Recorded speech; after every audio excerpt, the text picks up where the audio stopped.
me a little bit about this tunnel that we're standing on right now. Okay, so it was built in I think 1901 is when it was constructed. The main was they were trying to get lumber from Shady Valley, Tennessee into Damascus, Virginia.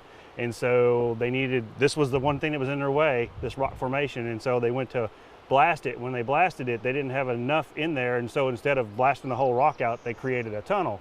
And then when they put the railroad in, they realized they didn't allow room for the smokestack. And so they had to come in and basically hand chisel through there to allow the trains to go through. And then over time, after they ran out of lumber and stuff, they moved on and the railroad shut down and put the state highway in I'm not sure when the year was for that, but that's the history of why this is here like it is. How neat is that? So when did it become something that people could come and visit and walk over?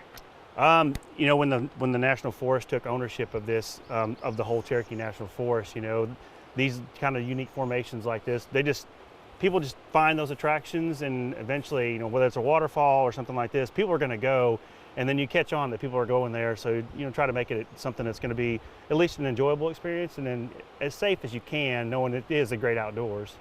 So. How neat is that? Is there anything here that you feel like a lot of people don't really realize about all of this? Well, one thing about this, like in this Backbone Rock area, there's two historic pavilions that are up here, and they were built in the 1930s. So it's part of FDR's New Deal era. The CCC, which is the Civilian Conservation Corps, was I guess put into existence, where it employed a lot of young men. And so throughout the country, they built a lot of structures. And so many of those are still standing because they were just so, they used really quality like chestnut wood and things like that to stay around forever. And so there's two up here at Backbone Rock, and there's two down at the Laurels picnic area down closer to Unicoi, between Unicoi and Hampton.